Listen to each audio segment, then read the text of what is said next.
اللہ رب العزت فرماتا ان الدین عند اللہ الاسلام، جس کا مفہوم ہے اللہ کے نزدیک سب سے پسندیدہ دین دین اسلام۔ کون سا دین ہے؟ سیدنا آدم علیہ السلام سے لے کر امام الانبیاء جناب محمد رسول اللہ صلی اللہ علیہ وسلم تک 1,24,000 40,000 کم و بیش انبیاء جو روئے زمین پر جلوہ گر ہوئے، کوئی نبی اپنے ساتھ کوئی اور مذہب لے کر نہیں آیا، نہ کوئی نصرانیت لے کر آیا تھا، نہ کوئی یہودیت لے کر آیا تھا، نہ کوئی رہبانیت لے کر آیا تھا، بلکہ جتنے انبیاء آئے سب کے سب انبیاء اپنے ساتھ ایک دین لے کر آئے تھے، اور وہ دین اسلام تھا۔ ہر نبی کا مشن اسلام، ہر نبی کا مقصد اسلام، ہر نبی کا کام اسلام، ہر نبی کی دعوت اسلام۔ ہر نبی نے اپنے دور کے انسانوں کو بلایا تو اسلام کی طرف بلایا۔ اور میرے پیارے آقا کے پیروانوں، اسلام کیا ہے؟ اگر آسان جملوں میں آپ اسے سمجھنا چاہتے ہیں تو آپ اسلام کو یوں سمجھ سکتے ہیں کہ اسلام صرف عبادت اور ریاضت کا مذہب نہیں ہے، اسلام الف لیلا کی داستانوں کا نام نہیں ہے، اسلام زندگی کے چند رسومات کا نام نہیں ہے، بلکہ اسلام انسان کو انسانیت کا پیغام دینے کا نام ہے، اسلام اولاد کو ماں باپ کے حقوق سکھانے کا نام ہے، اسلام ماں باپ کو اولاد کی تربیت کا طریقہ دینے کا مذہب ہے۔ تو اسلام نے صرف اپنے ماننے والوں کو عبادت اور ریاضت کی طرف نہیں بلایا ہے، اسلام نے اپنے ماننے والوں کو چند رسم و رواج میں الجھا کر نہیں رکھا ہے، بلکہ اسلام نے اپنے ماننے والوں کو اپنی پوری زندگی گزارنے کا طریقہ بتلایا ہے۔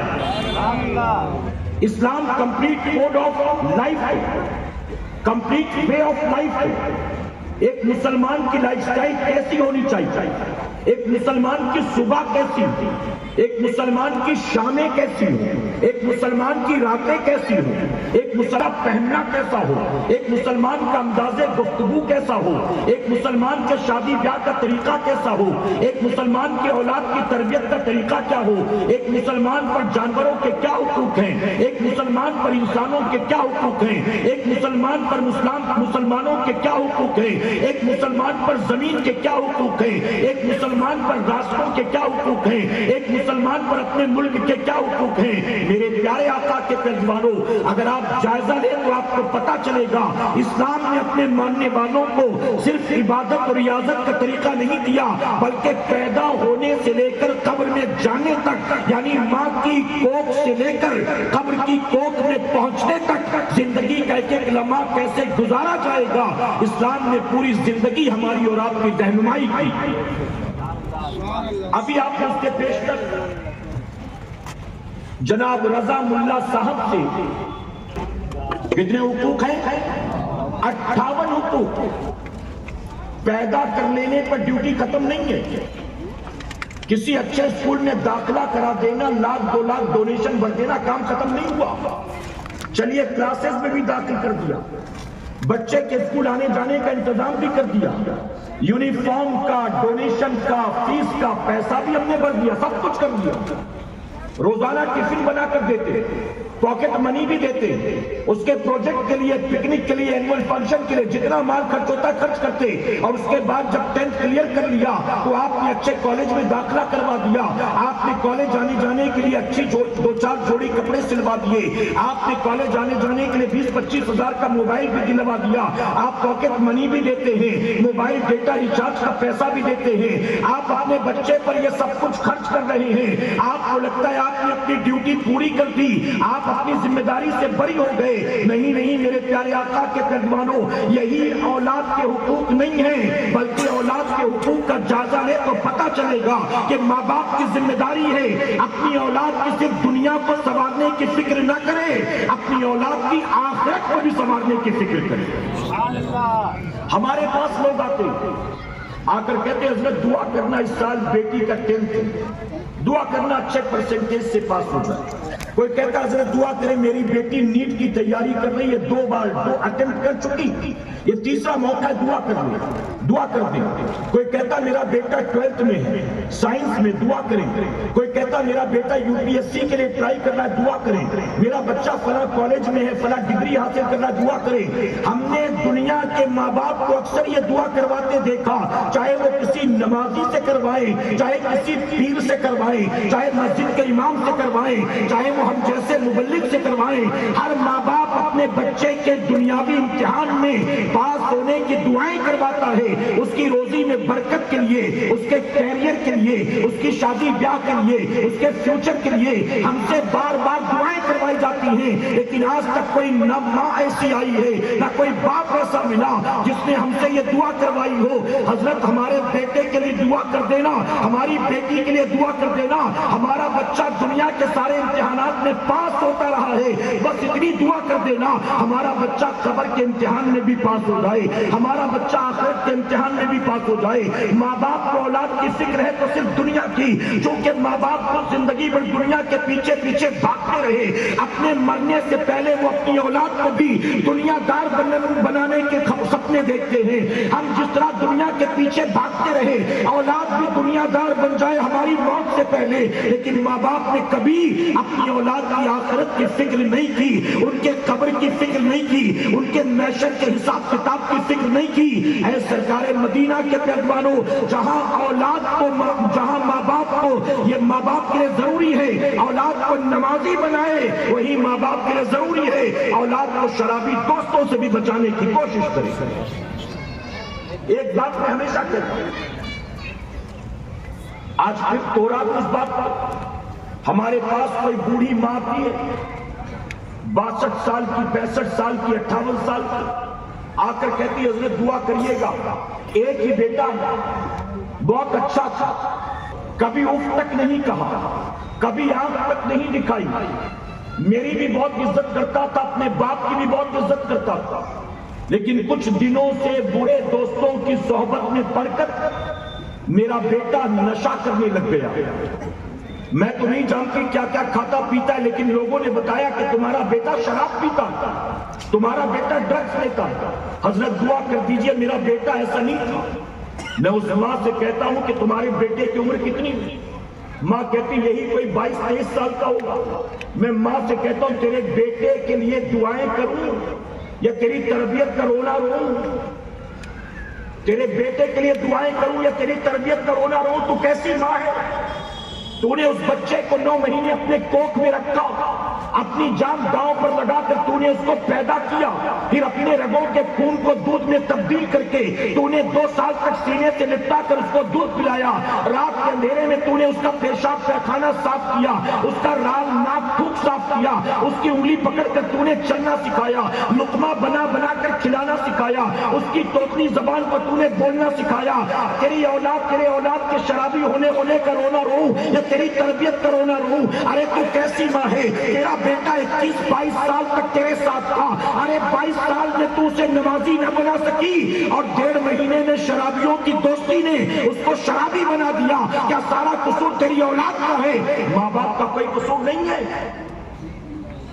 ہر ماں باپ یہ چاہتے اولاد میری بن جائے، اولاد میری بن جائے، اپنا بنانے کے لیے نہ جانے کتنے جتن کرتے۔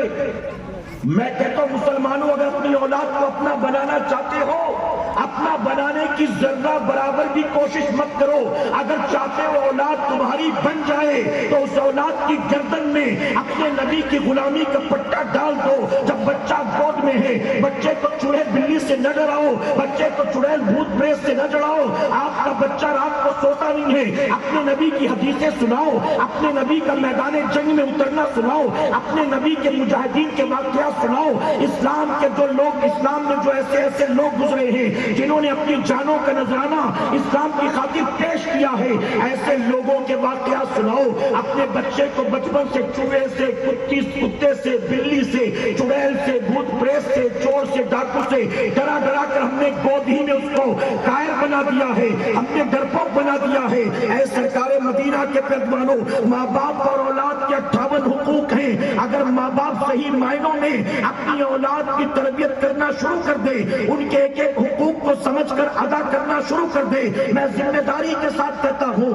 اگر ماں باپ اپنی اولاد کی گردن میں نبی کی غلامی کا پٹا ڈال دیں گے، جو بیٹا نبی کا وفادار ہوگا وہ ماں باپ کا بھی فرما بردار ہوگا، جو بیٹا اللہ رسول کا وفادار ہوگا وہ بیٹا ماں باپ کا بھی خدمت گزار ہوگا، ماں باپ کا بھی اطاعت گزار ہوگا۔ تو ہمیں کس انداز میں اولاد کی تربیت کرنی ہے، آج کے دور کے مسلمانوں کو یہ بات بھی صحیح طور پر معلوم نہیں۔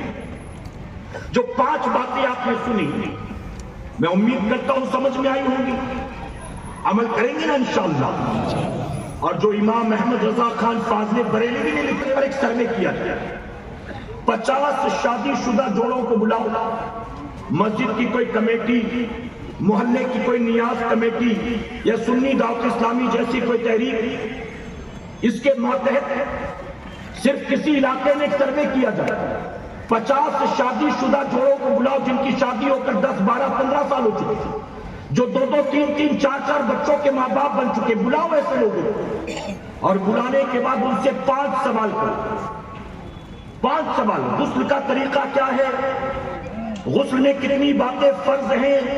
کن باتوں کی وجہ سے غسل فرض ہوتا ہے؟ وضو کا طریقہ کیا ہے؟ تمہارے 4 بچے ہیں، اللہ کا احسان ہے، اپنے بچوں کے حقوق تمہیں معلوم ہیں، تم شادی شدہ ہو، بیوی بچوں کے حقوق تو ادا کرتے ہو، تم کو لگتا ہے تم پر ماں باپ کے حقوق کیا ہے تمہیں معلوم ہے۔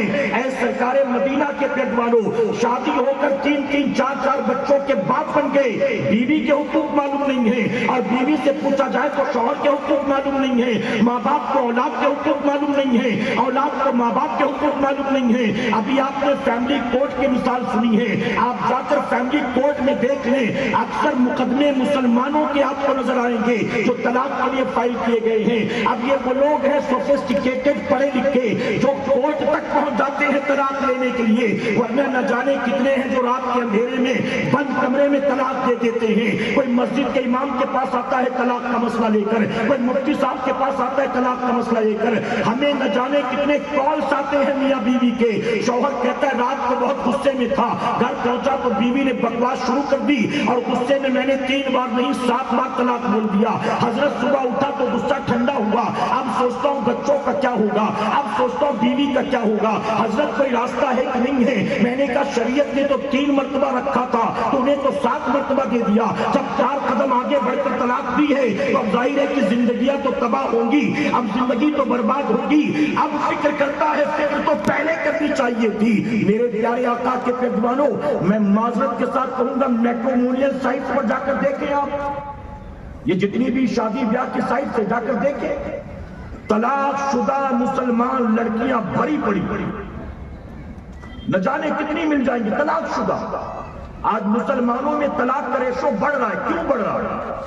اس کی وجہ کہ ماں باپ نے بڑے ارمانوں کے ساتھ شادی تو کرا دی، لیکن شادی کراتے وقت یہ بتایا ہی نہیں کہ جس کی بیوی تو بنے گی اس کا حق کیا ہے تجھ پر، جس کے گھر بیاہ کر جائے گی تیرے شوہر کے ماں باپ کا حق کیا ہے تجھ پر۔ اس گھر میں جانے کے بعد جو تیرے شوہر کے چھوٹے بھائی بہن ہوں گے نا، جن کو دیور اور ننند کہا جاتا ہے، ان کے حق کیا تجھ پر پتہ ہی نہیں ہے۔ میرے پیارے آقا علیہ الصلوۃ والتسلیم کے پیروانوں، اس لیے اس سماجی برائی کا خاتمہ کرنے کے لیے رات کے 1 1.5 2 گھنٹے کی تقریر سے اتنی تبدیلی نہیں آئے گی، بلکہ مکمل طور پر اس کے خلاف ایک تحریک چلانی پڑے گی، اور تحریک کو اس کام میں 100% لگنا ہوگا اور اس برائی کا معاشرے سے خاتمہ کرنا ہوگا۔ آپ پوری دنیا کو دیکھ لیں، توجہ ہے نا آپ کی؟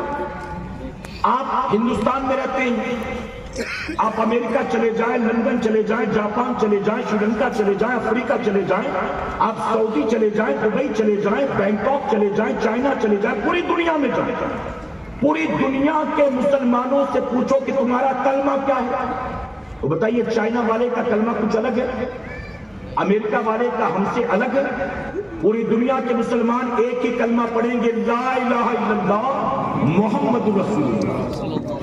آپ پوری دنیا کے مسلمانوں سے پوچھو کہ 24 گھنٹے میں تم پر کتنے وقت کی نماز فرض ہے؟ کیا جواب دیں گے؟ جاپان والے کہیں گے ہم لوگ بہت بزی لوگ ہیں، ہم پر صرف 2 ہی وقت کی۔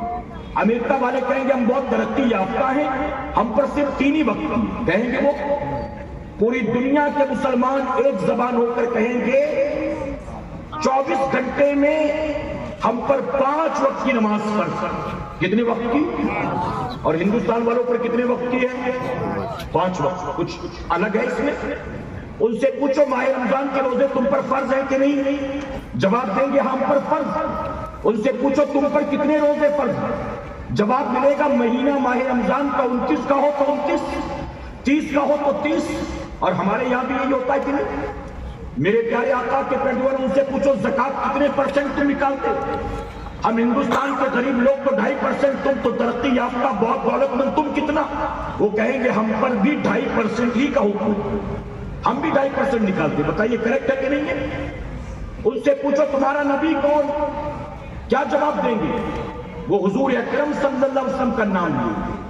پوری دنیا کے مسلمانوں کا کلمہ ایک، پوری دنیا کے مسلمانوں کا قرآن ایک، پوری دنیا کے مسلمانوں کا نبی ایک، پوری دنیا کے مسلمانوں کا ماہ رمضان کے روزے ایک، زکوٰۃ کا مسئلہ ایک، نماز نہ پڑھنے پر جو وعید ہمارے لیے آئی وہی ان کے لیے، روزہ نہ رکھنے پر جو وعید ہمارے لیے آئی وہی ان کے لیے، حج کے مسائل سب کے ایک۔ میرے پیارے آقا کے پیروانوں، ان تمام چیزوں میں اگر دیکھیں فرائض و واجبات میں پوری دنیا کے مسلمان آپ کو ایک نظر آئیں گے۔ شریعت کے احکام کے اعتبار سے دیکھیں تو پوری دنیا کے مسلمان آپ کو ایک نظر آئیں گے، لیکن اگر روزمرہ کی زندگی کی بات کی جائے، رسم و رواج کی بات کی جائے، شادی بیاہ کی بات کی جائے تو پتہ چلے گا پوری دنیا کے مسلمان شادی بیاہ ایک طریقے سے کیا خاص کریں گے، ہمارے اپنے ایک ملک میں، اس ملک میں رہنے والے تمام اسٹیٹس کے مسلمان ایک طریقے سے شادی نہیں کرتے۔ سب کے اپنے اپنے الگ الگ طور طریقے، ساؤتھ میں الگ طریقہ، نارتھ میں الگ طریقہ۔ آپ بہار چلے جائیں، ویسٹ بنگال چلے جائیں، آپ یو پی چلے جائیں، آپ گوا چلے جائیں، آپ جھارکھنڈ چلے جائیں، آپ کرناٹک چلے جائیں، آپ تمل ناڈو چلے جائیں، آپ تلنگانہ چلے جائیں، تو آپ کو پتہ چلے گا کہ سب کا کلمہ ایک، رسول ایک، نماز کے احکام ایک، زکوٰۃ کے مسائل ایک، روزے کے فضائل ایک، سب کے لیے وہ ساری چیزیں ایک، لیکن رسم و رواج کی بات آئے تو سب ایک نہیں، سب کا اپنا اپنا طریقہ تھا۔ اور یہ جو اپنے اپنے طریقے لوگوں نے ایجاد کر رکھے ہیں نا، اس میں پوزیشن یہ ہے کہ مسلمان اپنے علاقائی یا خاندانی رسم و رواج کو شریعت کے مقابلے کئی گنا زیادہ اہمیت دیتا ہے۔ شریعت کے مقابلے رسم و رواج کو ہم تو یہی کریں گے، ہمارے خاندان میں تو یہ ہوتا چلا آیا ہے، ہمارے باپ دادا پردادا سب یہی کرتے چلے آئے، ہم تو یہی کریں گے، ہماری طرف تو ایسا ہی ہوتا ہے، ہمارے علاقے میں تو ایسا ہی ہوتا ہے۔ ارے تم کیا بات کرو، جو کرنا ہے کرو، تم تو ہم تو وہی کریں گے جو ہمارے باپ دادا کرتے چلے آئے۔ میرے پیارے آقا علیہ الصلوۃ والتسلیم کے پیروانوں، شریعت کیا کہتی ہے اس کی پرواہ نہیں، رسم و رواج کی بہت زیادہ فکر ہے، معاذ اللہ۔ بلکہ کئی علاقوں میں تو دیکھا یہ گیا، ان کی یہ رسمیں باپ دادا پردادا کے طریقے اوپنلی شریعت کو چیلنج کرنے والے، قرآن و سنت کے خلاف ہو تو بھی کوئی فرق نہیں پڑتا، وہ شریعت سے ٹکرانے کو تیار ہیں، لیکن جاہل باپ دادا کے رسم و رواج کو چھوڑنے کو تیار نہیں۔ ہم تو کریں گے، ڈھول بجتا آیا ہے بجے گا، جگہ ہوتا چلا آیا ہوگا، ہلدی مہندی کرتے چلے آئے کریں گے، جوتا چرائی ہوتی چلی آئی کریں گے، جتنے بھی رسم و رواج ہیں اگرچہ شریعت سے ٹکراتے ہوں لیکن مسلمان دھڑنے کے ساتھ کہتا ہے ہم تو کریں گے کہ ہمارے خاندان میں ایسا ہی ہوتا چلا آیا۔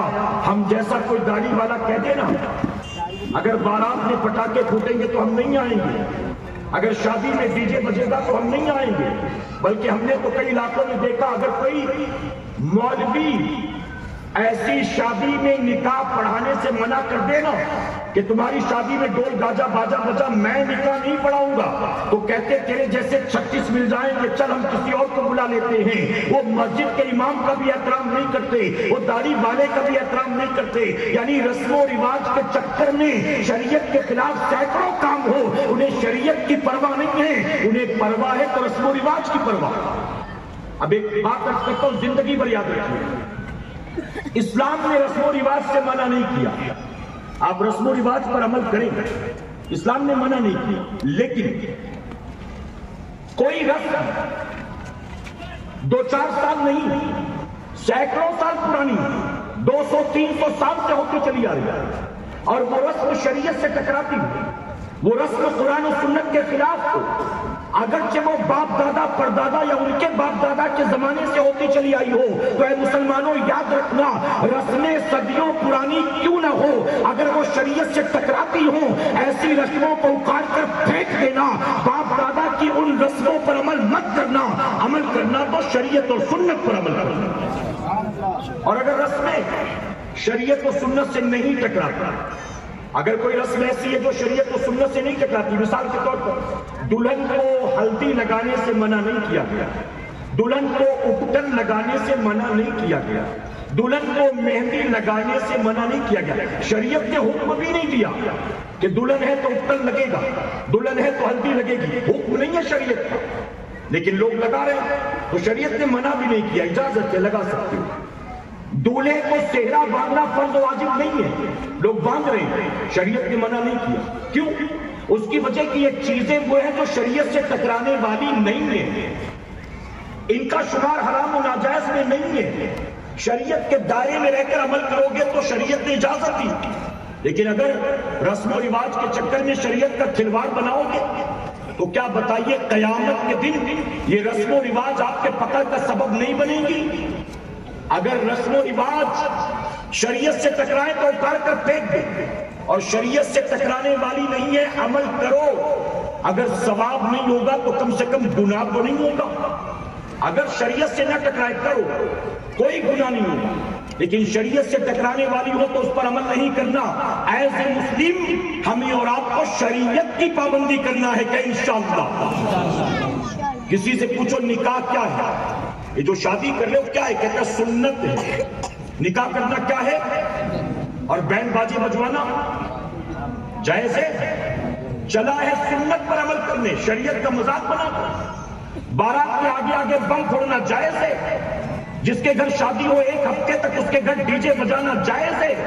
میرے پیارے آقا علیہ الصلوۃ والتسلیم کے پیغمبروں، نکاح کرنا میرے نبی کی سنت مبارکہ ہے، لیکن شریعت کو پیروں تلے کچل کر اگر تم کہو کہ سنت کو زندہ کر رہے ہیں، اور یاد رکھنا شریعت کا تو نے جو مذاق بنایا ہے، کل قیامت کے دن یہی تیرے لیے جہنم میں جانے کا ذریعہ بننے والا. مسلمانوں کے گھر شادی ہوتی، 1 ہفتے ڈی جے بجتا. کئی محلے ایسے ہیں، میں معذرت کے ساتھ کہوں گا، کہیں اگر اجتماع ہو نا، جیسے ہی 10 بجے 10:05 10:10 میں پولیس والے آ جاتے ہیں. ہم کہتے ہیں بس 5 منٹ اور 10 منٹ اور کنکلوڈ کر لیں، ختم کر لیں. پولیس والے کہتے ہیں آپ 12 تک کرو تو بھی ہمیں کوئی پرابلم نہیں. محلہ مسلمانوں کا ہمیں کیا تکلیف، آپ کریں، لیکن ہمیں مجبوراً آنا پڑتا ہے کیونکہ بار بار کال آ رہا ہے، بار بار کمپلین ہو رہا ہے، اس لیے ہمیں آنا پڑ رہا ہے. آپ کا بھی تجربہ ہوگا کہ نہیں ہوگا. پولیس والے کہتے ہیں ہمیں کوئی پرابلم نہیں، آپ کے محلے سے بار بار فون آتا ہے، اس لیے مجبوراً ہم کو آنا پڑا. اور اسی محلے میں جہاں اجتماع 10 سے 10:15 10:20 تک ہو جائے تو پولیس والے پہنچ جاتے ہیں، کیونکہ اسی آبادی کے لوگ کال کر کے کمپلین کرتے ہیں. اور اسی آبادی میں کسی مسلمان کے گھر پر شادی ہو رہی ہو اور رات کے 2 بجے تک ڈی جے بجتا ہے، نہ پولیس والے آتے ہیں اور نہ محلے والوں کے کان پر جوں رہی کا. غلط تو نہیں کہہ رہا ہوں، کوئی شکایت نہیں، کوئی کمپلین نہیں. کیوں؟ اس کی وجہ کیا، جس کے یہاں شادی ہو رہی ہے 3 مہینے کے یہاں، میرے بھی یہاں تو ہے. آج میں اس کی کمپلین کروں گا تو 3 مہینے کے بعد یہ مجھے بھی پریشان کرے گا. آج اس کو بجا لینے دو، 3 مہینے کے بعد میرے گھر بجے گا ڈی جے. اور مسلمانوں کے ایسا لگتا ہے معاذ اللہ شادی میں ناچ گانا ڈی جے ڈھول لازم ہو چکا. معاذ اللہ، اوقات نہیں پھر بھی، طاقت نہیں پھر بھی. میں گاؤں میں گیا تھا، دیکھیں مینٹلٹی کیا ہوتا ہے. ایک گاؤں میں گیا تھا، وہاں امام صاحب مجھے بتانے لگے ہمارے گاؤں میں حاجی صاحب کی پورے گاؤں میں بہت عزت ہے. حاجی صاحب کے بیٹے کی شادی ہوئی تو انہوں نے کہا کہ میرے بیٹے کی بارات حضور اکرم صلی اللہ علیہ وسلم کی نعتوں کے ساتھ نکلے گی. تو کہتے ہیں میں بھی 2-4 لوگوں کو لے کر پہنچ گیا نعت شریف پڑھنے کے لیے. جب تک حاجی صاحب کے بیٹے کی بارات گاؤں میں گھومتی رہی, پورے گاؤں میں نعت شریف پڑھا جاتا رہا, بڑا اچھا لگ رہا تھا, بہت اچھا ماحول تھا. ہمیں لگا کہ حاجی صاحب کے اس عمل کو دیکھ کر گاؤں کی کایا پلٹ جائے گی اور پورے گاؤں والے ناچ گانا ڈول گاجا باجا بند کر دیں گے.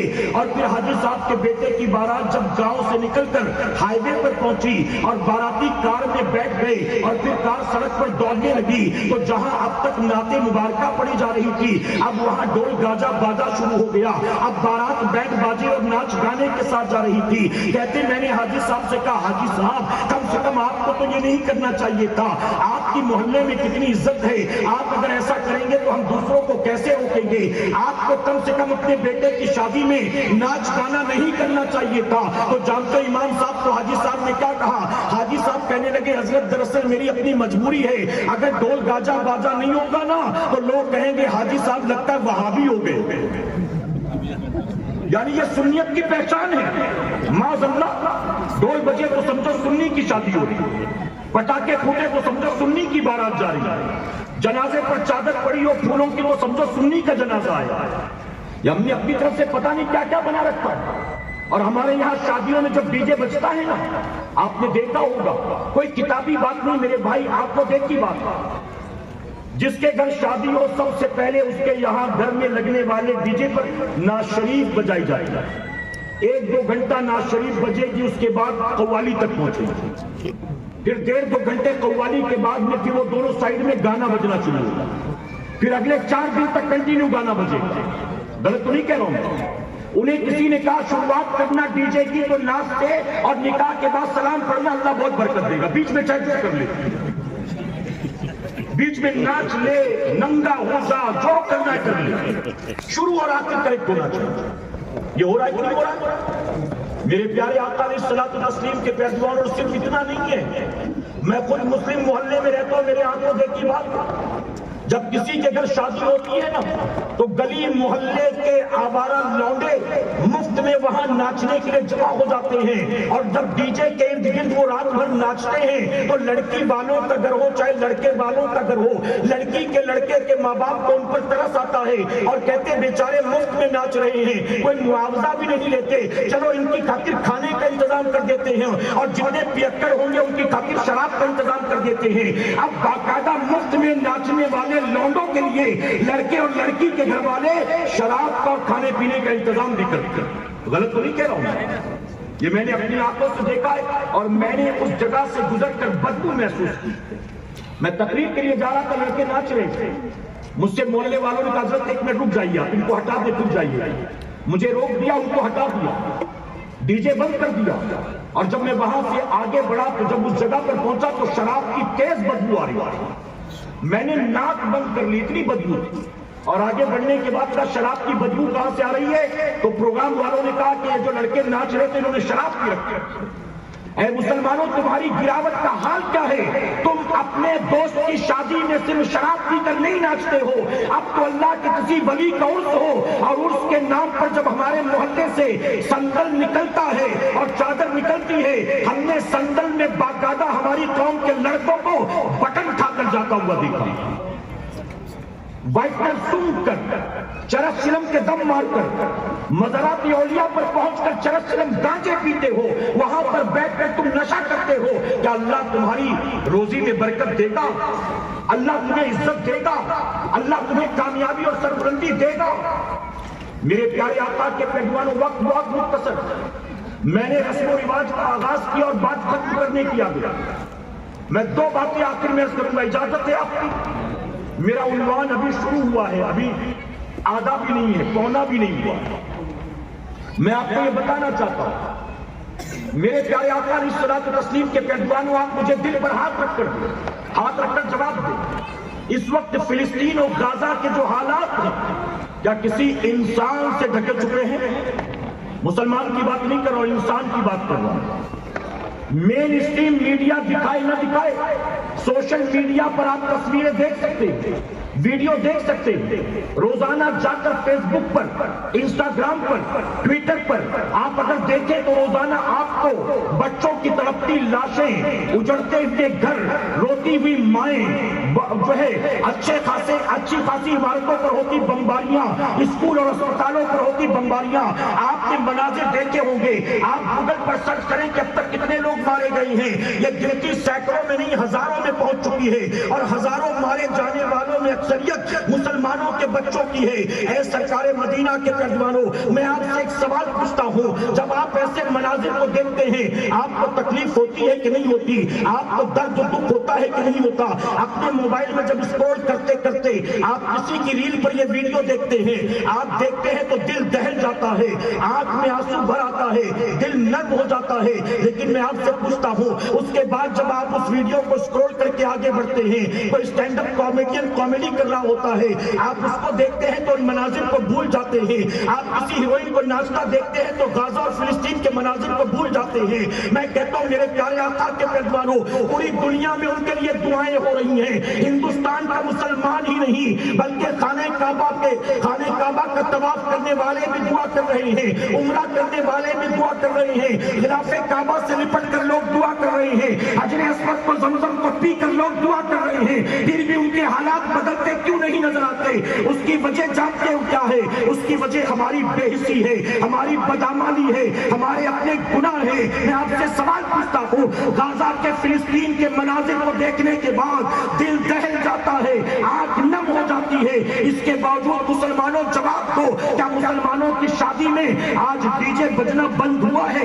آج بارات میں پٹاخے پھونکنے بند ہوئے ہیں؟ آج ہماری 18-20 سال کی بیٹی گلی میں دوڑ رہی ہوتی ہے اور 4 لڑکے ہلدی کے نام پر اس کو دوڑا رہے ہوتے ہیں, ہاتھ لگ جائے تو پٹک کر ہلدی لگائیں گے. کیا یہ اسلامی طریقہ ہے؟ یہ جو تم کر رہے ہو شادی بیاہ کے نام پر, یہ اسلامی طریقہ ہے؟ کیا تمہیں پیغمبر اسلام نے یہی راستہ بتایا تھا؟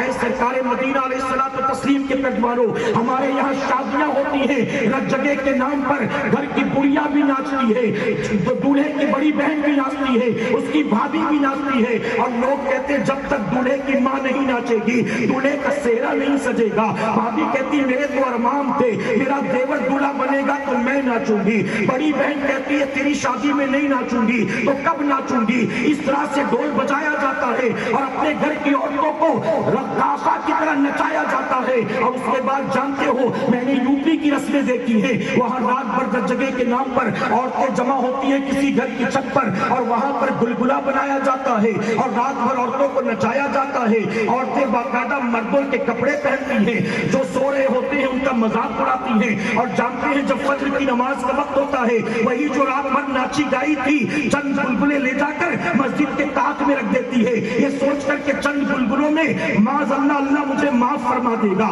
رات جو ننگا ناچ میں نے کیا ہے, رات جو خرافات میں نے کیا ہے, اللہ وہ سب کچھ معاف فرما دے گا. اے سرکار مدینہ کے پہلوانوں, اپنی زندگی خرافات میں گزارو, اللہ رسول کی نافرمانی اور بغاوت میں گزارو, اور یہ سمجھو کہ چند بلبلوں میں معاذ اللہ کو راضی کر لو گے. صرف آخر میں صلاۃ و سلام پڑھا دینے سے اللہ کو راضی کر لو گے. اپنے گھر ملا ناچ کرواؤ اور نعتیں پڑھا دینے سے اللہ کو راضی کر لو گے. ہوش کے ناخن لو, رب کی بارگاہ میں سچے دل سے توبہ کر لو. اے مسلمانوں یاد رکھنا, دنیا میں کوئی طاقت ایسی نہیں ہے جو تمہیں ذلیل اور رسوا کر سکے. آج اگر تم اس مقام پر پہنچے ہو, تمہیں تخت و تاج سے اٹھا کر, تمہیں حکومت اور بادشاہ سے اٹھا کر اگر زمین پر ڈالا گیا ہے, ٹھوکروں میں ڈالا گیا ہے, تو اس کی وجہ یہ ہے کہ تم نے اللہ کی نعمتوں کی قدر نہیں کی ہے. آج جہاں جہاں مسلمانوں کی اکثریت رہتی ہے, آپ مسلمانوں کے پاکٹ ایریا میں جا کر دیکھ لیں, مسلم محلے میں شرابی زیادہ ملیں گے, مسلم محلے میں چرسی زیادہ ملیں گے, مسلم محلے میں گجڑی افینچی زیادہ ملیں گے, مسلم محلوں میں 1-2 گھنٹے والے ہوٹل زیادہ ملیں گے جہاں لوگ جا کر زنا کرتے ہیں, آبرو ریزی کرتے ہیں. مسلم محلوں میں کیرم کلب ملیں گے, سٹے کے بازار مل جائیں گے. اے مسلمانوں, آج ہماری گراوٹ کا یہ عالم ہے, چرس چلم گانجے پی کر مرنے والا مسلمان ہے اور اسے بیچ کر 4 پیسے کمانے والا بھی مسلمان. اللہ اس قوم کو عزت دے گا, اللہ اس قوم کو سربلندی دے گا. نکاح نبی کی سنت ہے, لیکن شریعت کے خلاف جا کر کرو گے تو کچھ ہاتھ نہیں لگنا ہے.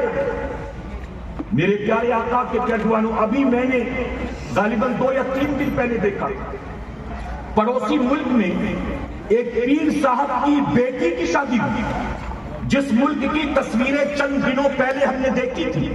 آٹے کی بوری کے لیے لوگ لڑ رہے تھے، 1-1 کلو گیہوں کے لیے لوگ ترس رہے تھے اور جھگڑ رہے تھے۔ اسی ملک میں ایک پیر کے بیٹی کی شادی ہوتی ہے اور وہ پیر مریدوں کے مال و دولت سے اتنا مالدار بن گیا ہے، اپنی ایک بیٹی کی شادی میں 1 ارب روپے خرچ کرتا ہے۔ ہیلی پیڈ بنائے جاتے ہیں، فلم سٹار بلائے جاتے ہیں، کرکٹرز بلائے جاتے ہیں، پولیٹیشنز بلائے جاتے ہیں، یہاں تک کہ ملک کا صدر بلایا جاتا ہے، پرائم منسٹر بلایا جاتا ہے۔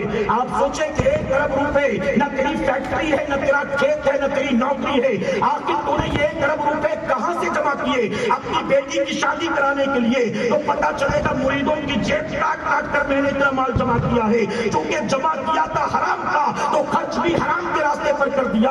اے سرکار مدینہ کے پیروانوں، ہماری سوسائٹی میں کتنی بچیاں ایسی ہیں، باپ کا انتقال ہو گیا، اس غریب بچی کا ہاتھ تھامنے کو کوئی تیار نہیں ہے۔ بیوہ ماں کی بیٹی سے شادی کون کرے گا؟ ہم کسی امیر کی بیٹی سے شادی کریں گے، ہماری فرمائش کے مطابق جو چاہیں گے ملے گا۔ غریب کی بیٹی کا ہاتھ تھاما کو ملنا کیا ہے؟ اس لیے ہماری بچیاں گھر بیٹھی ہوئی ہیں، ایک طرف امیروں کے یہاں شادی بیاہ میں لاکھوں خرچ ہوتے ہیں اور ایک طرف غریب کی بچیاں بیٹھی ہیں کہ کہیں سے 10, 15, 20 ہزار کا انتظام ہو جائے، میں اپنی بیٹی کا مسجد میں نکاح کروا دوں، باراتیوں کو شربت پلا کر اپنی بیٹی کو بیاہ دوں۔ اے سرکار مدینہ کے پیروانوں، اپنی سوچ کو بدلو، اپنی فکر کو بدلو، اپنی لائف سٹائل کو بدلو، اپنی زندگی طبیعت کے مطابق گزارنا بند کر دو، اپنے آپ کو شریعت کا پابند بناؤ۔ میں منبر پر موجود ہوں، علماء کی موجودگی میں ذمہ داری کے ساتھ کہتا ہوں، آج بھی مسلمان رب کی بارگاہ میں رجوع کر لے، آج بھی مسلمان سچے دل سے توبہ کر کے اپنے رب کی بارگاہ میں پلٹ آئے۔ وہ دن دور نہیں ہے میرا قریب، ہندوستان کے مسلمانوں کو پھر وہی عزت دے گا جو عزت اللہ نے میرے غریب نواز کو عطا فرمایا تھا، جو عزت اللہ نے خواجہ بختیار کاکی کو عطا کیا تھا، جو عزت اللہ نے مخدوم کچھوٹا کو عطا کیا تھا، جو عزت اللہ نے محبوب الہی کو عطا کیا تھا۔ اگر ہم رب کی بارگاہ میں پلٹیں گے، طبیعت کے پیچھے چلنا چھوڑ کر شریعت کے پیچھے چل پڑیں گے، اللہ پھر سے کوئی وقار دے گا، اللہ پھر سے کوئی عزت دے گا۔ بس ضرورت اس بات کی ہے، اپنے رب سے صلح کر دو، اپنے رب کی بارگاہ میں رجوع کر لو، اپنی زندگیوں سے خرافات کو نکال دو، اپنی زندگیوں سے رسم و رواج کو نکال دو، شریعت کی پابندی کرو، حضور کی سنت کی پابندی کرو۔ اللہ سب کو عمل کی توفیق عطا کرے۔ ایک آخری بات درس کروں گا، اجازت ہے آپ کی؟ جی میرا وقت ہو چکا، میں نے کہا نا عنوان ابھی میرا شروع ہی نہیں ہوا، لیکن آخری بات درس کرنا چاہوں گا جو بہت ضروری ہے۔ اجازت ہے آپ کی؟ میرے پیارے آقا کے پیروانوں، مجھے دل پر ہاتھ رکھ کر جواب دیں آپ۔ غزہ کے فلسطین کے حالات دیکھنے کے بعد سوشل میڈیا پر آپ نے بہت سے ویڈیوز، فوٹوز دیکھے ہوں گے جہاں لوگ کہہ رہے تھے کہ اسرائیل کے اور امریکہ کے پروڈکٹس کا بائیکاٹ کرنا۔ دیکھا کہ نہیں آپ نے؟ یہودیوں کے پروڈکٹ استعمال مت کرو مسلمانوں، سٹار بکس مت جاؤ، ڈومینوز مت جاؤ، میکڈونلڈ مت جاؤ، پیپسی کوک بند کر دو، جتنی بھی امریکن کمپنیز ہیں ان کے پروڈکٹ مت لو، جتنی بھی یہودیوں کی کمپنی ان کے پروڈکٹس مت لو۔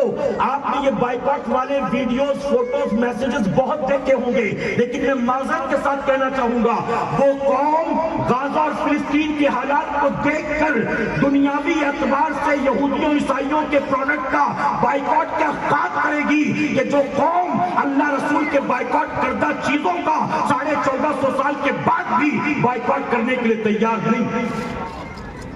کیا میرے نبی نے شراب کا بائیکاٹ نہیں کیا؟ کیا میرے نبی نے چرس چلم گانجے کا بائیکاٹ نہیں کیا؟ کیا میرے نبی نے ناچ گانے ڈھول گاجے باجے کا بائیکاٹ نہیں کیا؟ کیا میرے نبی نے بے پردگی کا، شراب کا، جوئے کا، بد اخلاقی بد کرداری کا بائیکاٹ نہیں کیا؟ جب مسلمان کو اللہ اس کے رسول صلی اللہ علیہ وسلم کی بائیکاٹ کردہ چیزوں کا بائیکاٹ کرنے کو تیار نہیں، تو چند انسانوں کے بائیکاٹ کال کر لینے سے تو کون سا بائیکاٹ کرنے والا؟ اگر واقعی اللہ اس کے محبوب صلی اللہ علیہ وسلم سے محبت کرتے تھے، اپنے بعد اپنی نسلوں کے مقدر کو روشن بنانا چاہتے ہو، تو آج کس محفل پاک سے اٹھنے سے پہلے اللہ کی بارگاہ میں سچے دل سے توبہ کرو۔ اور یہاں سے عہد کر کے جانا، مولا آیا تو یقیناً دامن گناہ سے داغدار تھا، اب تیری بارگاہ میں سچی توبہ کر کے جاتا ہوں، زندگی بھر اپنے آپ کو گناہ سے بچاؤں گا کہ انشاءاللہ۔ جن نوجوانوں کی شادی نہیں ہو ابھی سے طے کر لیں، کسی اور کی شادی میں ڈول گاجا باجا بجے تو بجے، اپنی شادی میں ڈول گاجا باجا بجنے نہیں دوں گا، اور اگر ماں باپ نہیں مانتے تو نہ مانے، ان کی مرضی، وہ چاہے خود کر لے، میں ایسی شادی کرنے والا نہیں ہوں جو شادی شریعت کے خلاف کی جائے گی کہ انشاءاللہ۔ ابھی سے طے کرے، کوئی تو پہل کرے، کوئی تو جرأت کرے، کوئی تو صلاح الدین ایوبی کی سیرت کو اپنانے والا ہو، کسی کے دل میں تو حوصلے ہو، ارے بغاوت کرو، بغاوت کرو۔ تمہارا یہ بغاوت کرنا معاشرے کے خرافات کے خلاف بغاوت کرنا ہے، جھوٹے رسم و رواج کے خلاف بغاوت کرنا ہے، اپنے ماں باپ کی طبیعت کے خلاف خرافات اس کے خلاف بغاوت کرنا ہے، اور تم جب معاشرے کی خرابیوں کے خلاف بغاوت کرو گے اللہ تمہاری مدد فرمائے۔ تم پہل تو کرو، ڈرو مت۔ اللہ اپنے محبوب پاک کی قسم سے ہمیں آپ کو سب کو عمل کی توفیق عطا فرمائے۔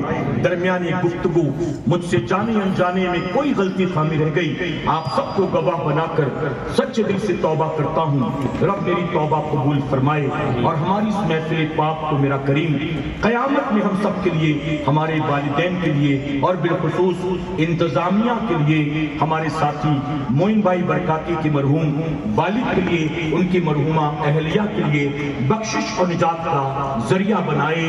وما علینا الا البلاغ۔ السلام علیکم۔